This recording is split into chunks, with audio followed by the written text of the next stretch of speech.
Tahun lalu banyak sebenarnya aktiviti ataupun program-program termasuk lawatan yang berlaku lah di antara Malaysia dan Indonesia. Maklum saja tahun lalu Indonesia adalah pengurusi ASEAN. Jadi kalau kita tengok Perdana Menteri 2 kali datang pada tahun lalu untuk menghadiri sidang kemuncak ASEAN. Yang pertama pada bulan 5 di Labuan Bajo dan bulan 9 di Jakarta. Termasuk juga lawatan-lawatan menteri-menteri lain, Menteri Luar Negeri, Menteri Pertahanan.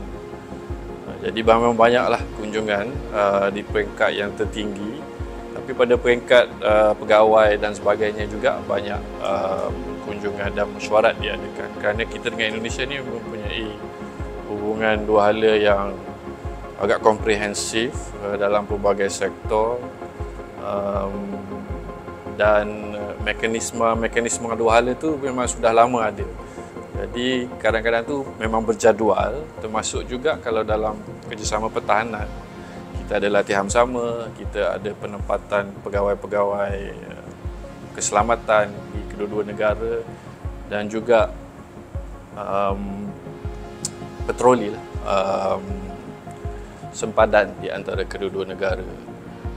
Dan 2023 juga adalah tahun di mana selepas COVID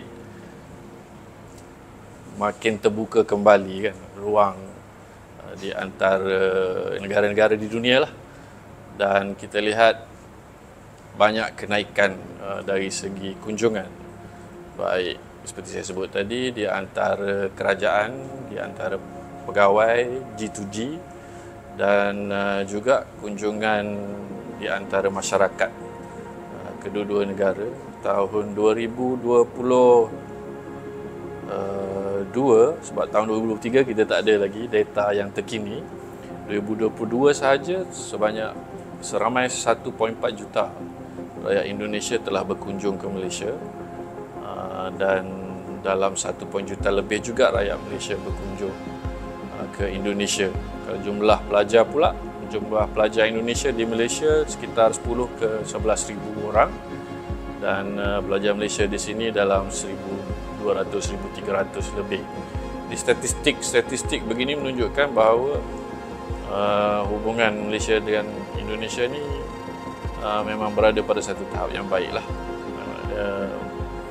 Kalau rakyat ataupun para ahli perniagaan berasa kekok, jadi tidak ramailah yang akan berkunjung. Jadi itu satu trend yang positif.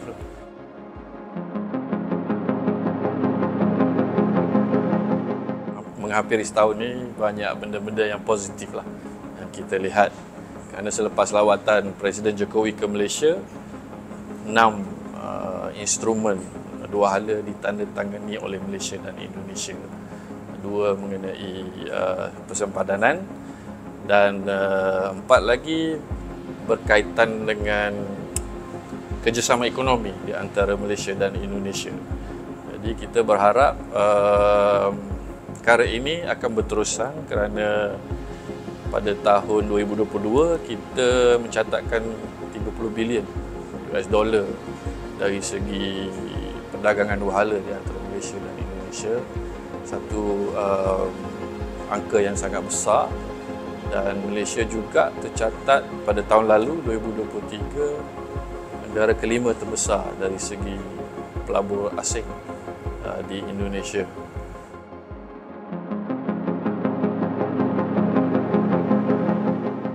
Cabaran dia, saya ingat kadang-kadang berlaku pemberitaan yang mungkin agak negatif terhadap Malaysia bila ada satu-satu perkara timbul dan sebagainya. Tapi saya rasa sekarang ni pemberitaannya juga objektif lah, kerana kita cepat, kedua-dua pihak cepat dalam memberi tanggapan dan komen terhadap satu-satu perkara. Contoh, kalau ada berlaku penderaan atau sebagainya, bila kita dapat laporan, pihak berkuasa kita cepat mengambil tindakan bersesuaian dengan undang-undang Malaysia, dan pihak Indonesia faham perkara ini. Yang penting komitmen yang kita tunjukkan itu konsisten dari segi untuk menjaga kepentingan bukan saja rakyat Indonesia, rakyat asing yang bekerja di Malaysia lah, bersesuaian dengan undang-undang kita lah.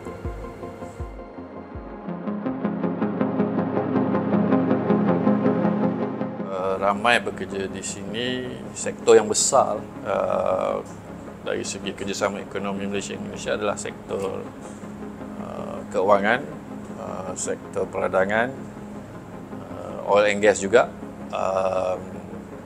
dan ini ramai yang bekerja dalam sektor ini. Tapi ada juga ramai yang bekerja dalam ICT dan sebagainya, yang kalau kita lihat dia punya jumlah tahun dia orang tinggal di sini ramai macam-macam lah. Ada yang masih baru, ada yang sudah lama, jangkau 15-20 tahun dah berada di Indonesia ni. Jadi pada saya, kalau kita lihat di situ, menunjukkan bahawa mereka ni senang lah kot berada di Indonesia kan.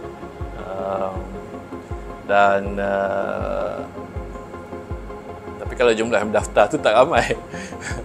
Mungkin juga itu menunjukkan bahawa mereka biasa di Indonesia kan. Jadi tidak mendaftar dengan kedutaan. Tapi yalah, kalau tanya saya, kita nasihatkan berdaftarlah. Kalau ada apa-apa berlaku kecemasan dan sebagainya, kita mudah untuk menghubungi mereka lah.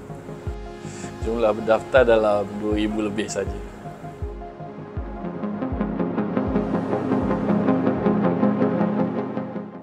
Saya kira dalam konteks hubungan G2G, kerajaan dengan kerajaan ini, dia sudah sangat baiklah. Jadi ruang yang kita nak lihat untuk kita pertingkatkan lagi adalah kerjasama dalam bidang ekonomi, tambah jumlah pelaburan, jumlah perdagangan antara kedua-dua negara, dan juga kunjunganlah antara masyarakat, kerjasama pendidikan, kerjasama kebudayaan dan sebagainya, supaya yang penting kalau kita tak kenal antara satu sama lain, tidak faham secara menyeluruh mengenai budaya dan adat resam, mungkin itulah ruang-ruang yang akan menimbulkan isu-isu nanti kan. Kalau kita dapat merapatkan jurang ini, insya-Allah kita dapat menguruskan hubungan dua hala Malaysia dan Indonesia itu dengan baiklah. Itu di peringkat hubungan dua hala, tapi di peringkat serantau memang Malaysia dan Indonesia adalah antara dua anggota penting dalam ASEAN, dan seakan hubungan kita dengan Indonesia ni memang seakan asas lah, penting.